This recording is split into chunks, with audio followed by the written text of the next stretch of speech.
Welcome back to the Park Bench. Right now we're talking with Geri of the Sandwich Chamber. Before we get into some further discussion, how does somebody join the chamber? What do they have to do? In order to join the chamber, the first thing is give us a call. We're happy to sit down and talk with anybody about answering any questions that they may have about the chamber. You can come right into the office and fill out the application, and we can take care of everything right then and there. You can go to our website and log in there, and you click Join Chamber and fill out all the information. We get it in the office immediately, and then we turn around and send you an invoice for membership. And then once that's paid, then we just start the ball rolling for you. Okay. Now, are there, depending on the size of the organization, are there levels?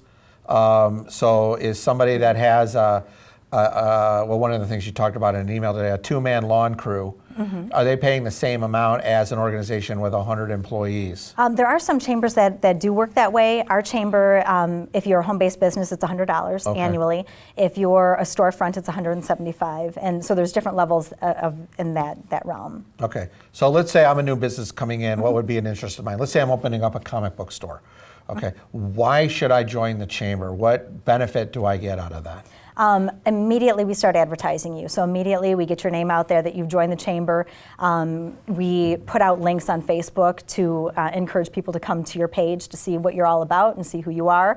We schedule ribbon cutting, which we bring out a number of chamber members, and of course the public are welcome to those.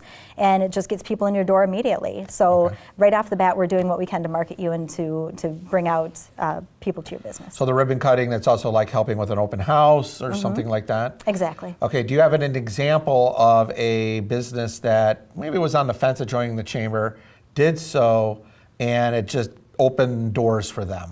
Well, I have one that I'm really excited about. High Tide Campground or High Tide Beach and Campground just joined the chamber, and he and I had a conversation. And they're out of? And they're out of Leland. Okay. And he and I had a conversation, and he thought about it for a little while over the winter while the campground was closed, and he came back after the winter and joined the chamber, and we have a ribbon cutting scheduled for him on Thursday, June 13th. Okay. And it's kid friendly, so families are welcome. We encourage you to bring your children. Anyone under 13 does need to have a life vest in order to swim in the lake. Okay. Hopefully we get some better weather, so it's warm enough to jump in, right? Yeah, but that will be a success story. So what was not to point at them, but what would you say is the tipping point in their decision process to join the chamber? What was your final pitch? I think for them, it was they really want to get more known to the public that they do have open swim on certain days, and they do have the public is welcome to come to their location. Okay. So this is just a way to help get the information out for them. Okay, and I've also know that you've had people return to the chamber, which is great. Yeah. So obviously they must feel you've brought a revitalization. Well, and I hear the word excitement. Okay. That's a word that I keep hearing, a little word about how there's an excitement or an energy. There's an energy in the chamber, and which I really like hearing that. I feel like that we are growing and we are changing, and our events are getting larger and larger, and so it's good. What are some of the more social aspects or events that if I join the chamber, so maybe I'm new to the community, I get to know people, break down some of those barriers, like I know you have a golf outing. What are some of the social events? Well, on a monthly basis, we have a Coffee Before Business, which is basically, it's a big networking opportunity, and then there is a speaker that comes in and promotes their business a little bit. We do have a Lunch and Learn monthly, and with that we have a sponsor that pays for the sponsors the event, and then we have a speaker that comes in and talks about something educational, or we tried to bring in somebody that we're working on right now for June, is somebody's going to come talk about marketing and that kind of that realm. But just a way to not only network but also to learn.